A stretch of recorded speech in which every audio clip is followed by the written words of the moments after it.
Welcome to A news.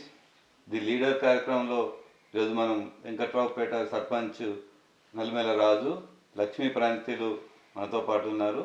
ఒకసారి వారిని అడిగి తెలుసుకుందాం. ఈ రాజకీయాల్లోకి రావడానికి కారణాలేంటి, ఈ రాజకీయ ప్రస్థానం ఎలా కొనసాగింది తెలుసుకునే ప్రయత్నం చేద్దాం. నమస్తే అన్న. నమస్కారం.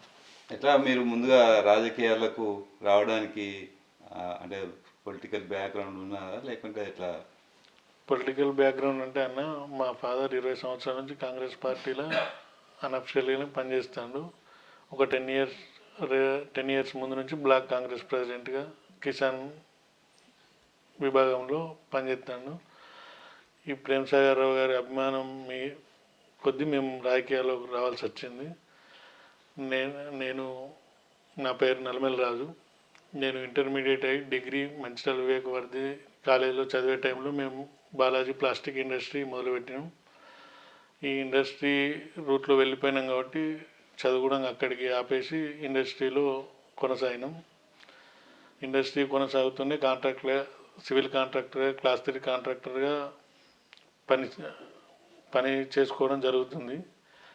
ఇప్పుడు మా డాడీ కాంగ్రెస్ పార్టీలో బ్లాక్ కాంగ్రెస్ ప్రెసిడెంట్ యాక్టివ్ ఉండడం వల్ల దివాకర్ రావు గారు మమ్మల్ని రాజకీయంగా చాలా టార్చర్కి గురి చేసిండు. ఇప్పుడు మాకు ఐఎస్ఐ పర్మిషన్ ఉండే మా కంపెనీకి క్యాన్సిల్ చేయించిండు.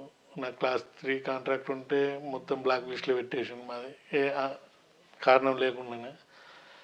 ఇక దాంతో మాకు ఎలక్షన్లో కూడా సార్ ఓడిపోయాక సర్పంచ్ ఎలక్షన్లు వచ్చినాయి.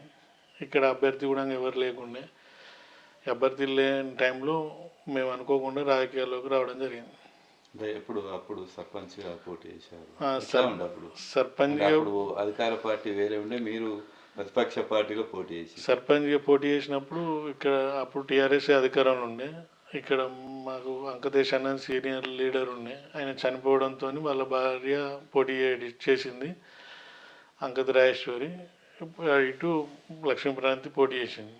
అప్పుడు వాళ్ళకు సింపత్తో కొన్ని వాళ్ళు 15 సంవత్సరాల నుంచి రాజకీయాల్లో జనానికి దగ్గర ఉండడంతో వాళ్ళు గెలవడం జరిగింది. మేము కొత్త కాబట్టి మేము రీచ్ కాలేకపోయినాం. అంటే ఫస్ట్గా లక్ష్మీప్రాంతిగా పోటీలో ఉన్నారు. అప్పుడు ఎట్లా ఉంది మీరు మొదటిసారిగా రాజకీయాల్లోకి రావడం, ఆ ప్రచారంలో ఎట్లా అనిపించింది? అనుభవం లేదు కాబట్టి కొంచెము భయం అనిపించింది ఫస్ట్. తర్వాత మేము కంటిన్యూగా 7 ఇయర్స్ నుంచి ప్రజల కోసమే సేవ చేసుకుంటూనే ఉన్నాం. అది మాకు ఇప్పుడు కలిసి వచ్చింది. ఎట్లా అప్పుడు ప్రచారం మొదటిగా పోయినారు, పబ్లిక్లో పోయిన కొద్ది మహిళల దాంట్లో పోయినప్పుడు ఎట్లా అనిపించింది మీకు ప్రచారంలో? అప్పుడు బాగా అనిపించింది. కొంచెము కొత్త కాబట్టి నాకు అనుభవం లేకుండే.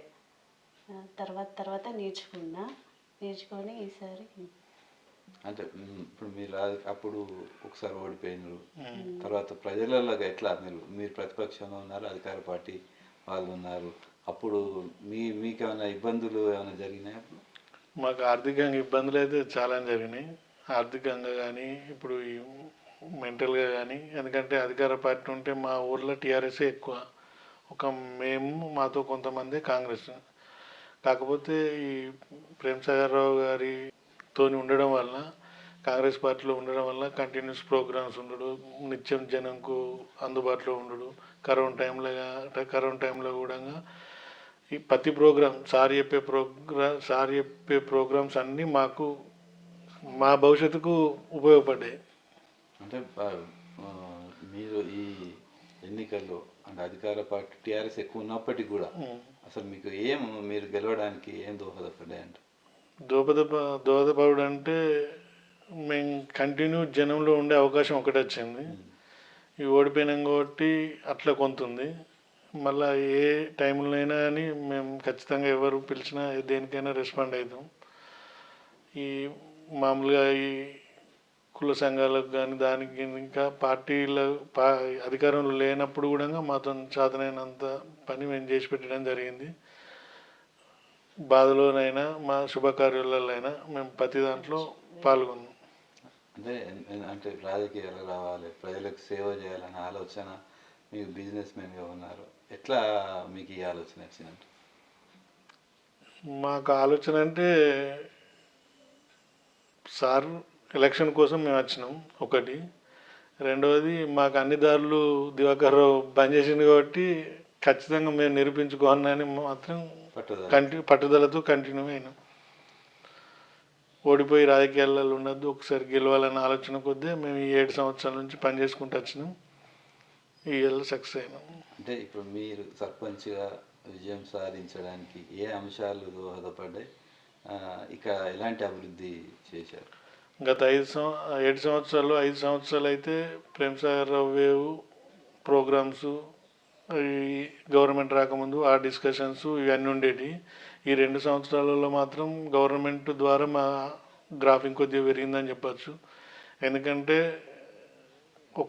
మా ఒక్క ఊరికే 105 ఇందిరమ్మ ఇళ్ళు వచ్చినాయి. ఈ ఈ నిధులు కూడా స్కూళ్ళకు కానీ, లైబ్రరీకి కానీ, సీసీ రోడ్లకు కానీ, డ్రైనేజీకి కానీ అత్యధికంగా నిధులు కూడా మా కాడ పెట్టడం జరిగింది. మేము ఆల్రెడీ పనులు కంప్లీట్ చేసి ఉన్నాం. అట్లా కొద్దిగా జనంలో ఆదరణ పొందినాం. 200 పైగా రేషన్ కార్డులు వచ్చినాయి. రేషన్ కార్డు ద్వారా ప్రతి ఒక్కరికి కొద్దిగా ఉపయోగం ఉన్నది. ఇక సన్న బియ్యం ఇవి అంటే పేదలకు మామూలుగా టీఆర్ఎస్ ప్రభుత్వం రాకముందు కాంగ్రెస్ ఓట్ బ్యాంకే ఇక్కడ ఎక్కువ ఉండే. మధ్యలో అందరూ ఒకేళ్ళు ఉన్నారు కాబట్టి కాంగ్రెస్ది కొద్దిగా తగ్గింది. ఇప్పుడు మళ్ళీ పూర్వవైభవం వచ్చింది. అంటే కాంగ్రెస్ పార్టీ కంటే ఎక్కువగా ఇక్కడ బీఆర్ఎస్ నాయకులు ఉండేది. వెంకటరావుపేట అంటే బీఆర్ఎస్ కంచుకోట అట్లా ఉండేది. ఆ కంచుకోటను నల్లమల రాజు బద్దలు కొట్టడానికి అసలు ఏం ఆప్షన్ వచ్చింది? ఆప్షన్ అంటే గవర్నమెంట్ పథకాలు నాకు సహకరించినాయి. సార్ కూడా మా విలేజ్ మీద ఫోకస్ ఎక్కువ పెట్టడం ద్వారా మొదటి నుంచి మేము ఓడిపోయిన తర్వాత నాకు గ్రామ కమిటీ అధ్యక్షునిగా అవకాశం ఇచ్చిండు. వెంటనే మళ్ళీ బ్లాక్ ప్రెసిడెంట్గా అవకాశం ఇచ్చిండు. మళ్ళీ టైం అయిపోయినాక మళ్ళీ బ్లాక్ ప్రెసిడెంట్గా అవకాశం ఇచ్చిండు. మా ఫాదర్కి కూడా ఇచ్చిండు. ఇట్లా మాకు పార్టీకి రిలేటెడ్గా అయ్యి ఒక ఆప్షన్ లెక్క అయిపోయింది. దాంతో మాకు కొద్దిగా స్కోప్ ఎక్కువ పెరిగింది. ఈ ఎన్నికల్లో ప్రజలకు మీరు ఏం చెప్పిండ్రు? ఎలాంటి అభివృద్ధి కార్యక్రమాలు చేస్తామని మీరు హామీ ఇచ్చింది? ఈ ఎన్నికల ప్రచారంకి పోయినప్పుడు అయితే ఈ ఎన్నికలు ఇప్పుడు వచ్చినాయి, కానీ గత 5 సంవత్సరాల నుంచి మేము చెప్పినవన్నీ మాతో సొంతమైనవి మేము చేసుకుంటూ వచ్చినాం. గవర్నమెంట్తో అయినవి కూడా చేయించినాం. ఈ కుల సంఘాలకు వాళ్ళకు వీళ్ళకి చెప్పినవి అయితే సార్ కూడా మొన్న డిస్కస్ చేసినాం, అన్నీ చేసి పెడతా అని చెప్పాను. ఇప్పుడు మెయిన్గా అయితే ఇప్పుడు మాకు ల్యాండ్ ఉంటే జూనియర్ కాలేజ్ కూడా ఇక్కడనే పెడతా అన్నారు. కాకపోతే ల్యాండ్ లేకపోవడంతో దౌడపల్లిలో జూనియర్ ప్రభుత్వ కళాశాల పెడతా అని చెప్పాను. మీరు చెప్పండి, అప్పుడు ఓడిపోయారు, ఇప్పుడు మళ్ళీ ఎన్నికలకు పోయారు, ఇట్లా ప్రజలకు పోయినప్పుడు ఎట్లా ఉందమ్మా మీకు? అప్పటికంటే ఈసారి అనుభవం చాలా మంచిగా అనిపించింది. ప్రజల రెస్పాన్స్ కూడా బాగుంది. ఈ 2 years నుంచి 24/7 మా హస్బెండ్ ఎవరు ఫోన్ చేసినా కూడా ఈ పని నాతోటి కాదు అనుకుంటూ అన్ని పనులు చేసి పెట్టిండు. అంటే మహిళలు మీరు ప్రచారం పోయినప్పుడు ఎట్లా రిసీవ్ చేసుకున్నారు? బాగా రిసీవ్ చేసుకున్నారు. మీకెందుకు మేము ఉన్నాం అని చెప్పిండు చాలా మంది. మీరు ఏం చెప్పిండ్రు? మీకు ఏ పని కావాలన్నా ఒక్క ఫోన్ చేయండి, మేము మీకు అందుబాటులో ఉంటాం, మీకు ఏ పని కావాలంటే ఆ పని చేసి పెడతామని చెప్పిండు.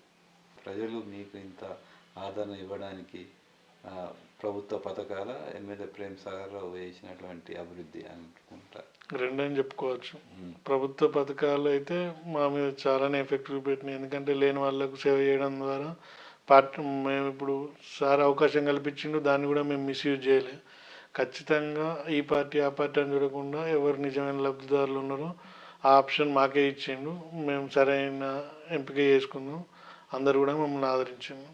అంటే ఇప్పుడు ఎమ్మెల్యే ప్రేమ్సాగర్ రావు ఈ 2 సంవత్సరాల ఈ గ్రామానికి సంబంధించిన ఎట్లాంటి అభివృద్ధి కార్యక్రమాలు చేసింది?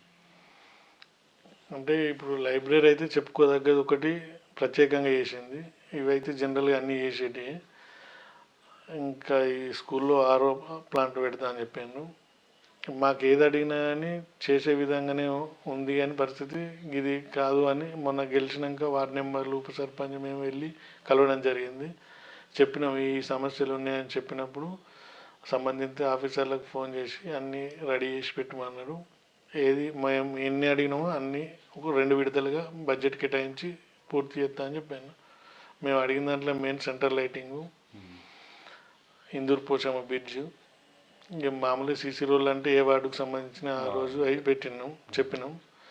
కొద్దిగా కుల సంఘాలకు సంబంధించిన టెంపుల్స్ మీద కొద్దిగా వాటి మీద దృష్టి పెట్టేది ఉంది. అంటే ఇప్పుడు ముఖ్యంగా చూసుకున్నట్టయితే ఎమ్మెల్యే ప్రేమ్ సాగర్ రావు దక్షిణపేటలో ఒక హై స్కూల్ కట్టిండు, హాస్పిటల్ 30 బెడెడ్ హాస్పిటల్ కట్టిండు. ఆ ఇంపాక్ట్ ఈ ఎన్నికల్లో కనిపించిందంట. కనిపించింది. ఇప్పుడు మొన్న మీటింగ్ హాస్పిటల్, మంచిర్యాల హాస్పిటల్ శంకుస్థాపన రోజు కూడా దామోదర్ రాజనరసింహ గారు చెప్పిండు, మాకు 24 hours మాకు ఆల్రెడీ గవర్నమెంట్ హాస్పిటల్ ఉంది, పెద్ద హాస్పిటలే ఉంది, కాకపోతే దానికి సర్వీసు నైట్ టైం లేకుండే ఇప్పుడు 24/7 చేస్తానని అప్పుడు చెప్పిండు. ఇంకా ఆచరణ సాధ్యం కాలేదు, చేస్తారట. అంటే ఇప్పుడు మీరు ఇక్కడ మిమ్మల్ని సర్పంచ్ గెలిపిస్తే ఇంకా ఏం చేస్తానని ప్రజలకు హామీ ఇచ్చింది? ప్రభుత్వం ఏది చెప్పినా అని బాధ్యతగా అవినీతి లేకుండా చెప్పిన పని చెప్పినట్టు చేస్తానని నేను ఒకటి చెప్పదలుచుకున్నాను. అంటే ఈ ఈ గ్రామంలో దాదాపు నాకు తెలిసి యువ సర్పంచ్గా మాత్రం రాజు అని చెప్పుకోవచ్చు దాదాపుగా. కానీ వాళ్ళ ఇంతకుముందు ఉన్న సర్పంచ్లకు ధీటుగా మీరేం చేయబోతున్నారు ఈ గ్రామాన్ని అభివృద్ధి దిశలో? ధీటుగా అంటే మనకు వచ్చే అవకాశాన్ని బట్టి ఉంటుంది అన్న. ఇప్పుడు సెంట్రల్ లైటింగ్ అయితే ఒకటి పెట్టాలనుకుంటున్నాను, ఇంకొకటి మొన్న ఎన్నిక మొత్తం రామాలయం చుట్టే తిరిగింది. సరే అది కాకపోయినా కానీ మా వంతు బాధ్యతగా మేము దానికి పూర్తి సహకారంతో రామాలయం యునానిమస్ చేస్తే రామాలయాన్ని అభివృద్ధి చేస్తా, రామాలయాన్ని పూర్తి అంటే యునానిమస్ కాదు, ఎన్నికలకు పోయినరు, అయినా ఏం చేయబోతుంది? ఎన్నికలు పోయినాయని దేవుని దేవల్ల మేము మంచి మెజార్టీతో గెలిచినామన్నా ఖచ్చితంగా మేము దాని విషయంలో ముందడిగే వేస్తాం. సార్ కూడా దాని పర్మిషన్ కోసం లెటర్ ఇచ్చిండు, అది మీకు ఇది అయిపోయినాక చూపెడుతున్నా. అది రిజిస్ట్రేషన్ అయిపోయాక ఈ 5 సంవత్సరాల్లో మాతో ఎంత అయితే అంత ముందుకు పోయే ప్రయత్నం చేస్తాం. అంటే యువత కోసం, ఈ ప్రాంత యువత కోసం మీరు ఏమైనా స్పెషల్గా ఒక యువకుడు ఏమైనా చేయబోతున్నారా? యువకుల కంటే ఇప్పుడు ఈ జూనియర్ కాలేజ్ ఇక్కడ పెడితే వాళ్ళకి ఎంతో కొంత బెనిఫిటే ఉన్నాను, ఎందుకంటే ఇప్పుడున్న ఫీజులు ఇవన్నీ చూస్తే వాళ్ళకి ఎంతో కొంత బెనిఫిటే ఉండే. అది మా పక్క విలేజే కాబట్టి అదొకటి సార్ ద్వారా మాకు నెరవేరుతుంది. ఇంకొకటి ఈ ఓపెన్ జిమ్లు పెట్టేది ఉందన్న రెండు ఇప్పుడు అందరు కానిస్టేబుల్ అయ్యి కోచింగ్లకు అటు ఇటు పోతాను కాబట్టి వాళ్ళకు ఉపయోగపడేటట్టు ఓపెన్ జిమ్లు, చదువుకోవడానికి అయితే లైబ్రరీ అవుతుంది ప్రస్తుతానికి. లేదు వర్క్ నడుస్తుంది, 2 monthsలో కంప్లీట్ అయిపోద్ది. అంటే మీ హామీలో మాత్రం ఈ లైబ్రరీ మాత్రం పూర్తి అవుతుంది. ఎమ్మెల్యే ప్రేమ్ సార్ ఈ గ్రామానికి ఎక్కువ కొంత నిధులు కేటాయించిండు అనేది కొంత ప్రచారంలో ఉంది. నిజానికి ఈ గ్రామానికి ఎందుకు అంత ఇంట్రెస్ట్ పెడుతుందంటే? ఇంట్రెస్ట్ పెడతానంటే ఇక్కడ ఉన్న దాంట్లో టీఆర్ఎస్ బలంగా ఉందని మీరే చెప్పినన్న, ఖచ్చితంగా టీఆర్ఎస్ బలంగానే ఉండే. అందులో ఇక్కడ టీఆర్ఎస్ని ఎదుర్కోవాలంటే మనం కూడా బలం కావాలి కాబట్టి సార్ కొద్దిగా దృష్టి పెట్టడం జరిగింది. ఆ విషయంలో ఎంతో కొంత ముందటికి కూడా నేను నిజానికి ఇక్కడ యోధులు ఉన్నారు టీఆర్ఎస్లో దర్దాపుగా అన్ని పదవులు అనుభవించి, జిల్లా నుంచి మొదలు పెడితే స్థానికంగా జిల్లా వరకు కూడా అన్ని పదవులు అనుభవించిన బీఆర్ఎస్ నాయకులను ఎదురించి మీరు ఈరోజు సర్పంచ్గా గెలిచింది, ఎట్లా అనిపిస్తుంది? ఇప్పుడు ఆనందంగా ఉందన్న. ఎదురించడంటే ఎమ్మెల్యే ఎలక్షన్ ప్రచారంలో సర్పంచ్ ఎలక్షన్ ప్రచారం లెక్క జరిగిందన్న. టీఆర్ఎస్కు మాకు ఇక వాళ్ళు ఎమ్మెల్యేలు నిలబడ్డది ఒక ఎత్తు అయింది, మేము లోకల్ బాడీస్ ఎట్లా జరుగుతాయో అట్నే వాళ్ళు ఓవరావరిగా టీఆర్ఎస్ కానీ మేము కానీ ప్రచారం చేసినాం, ఖర్చు పెట్టుకున్నాం, అన్నీ పెద్ద మొత్తంలో జరిగింది. కాకపోతే ఎమ్మెల్యే ఎలక్షన్ అయిన తర్వాత ఇప్పుడు ఈ ఎలక్షన్కి వచ్చేసరికి దేవుని దయ వల్ల టీఆర్ఎస్ పెద్దలు కూడా నాకు అందరు సహకరించినాను, ఇరు వర్గాలు నాకు సహకరించినాయి. ఈ రామాలయం విషయం వచ్చినాక అందరు కమిట్మెంట్ అయి ఉన్నారు కాబట్టి వాళ్ళ మాట అయితే తప్పలేదు, అందరు మాకు సహకరించారు. అంటే ఇప్పుడు ఈ గ్రామంలో ప్రజలకు సంక్షేమ పథకాలు ఎలా అందిస్తారు?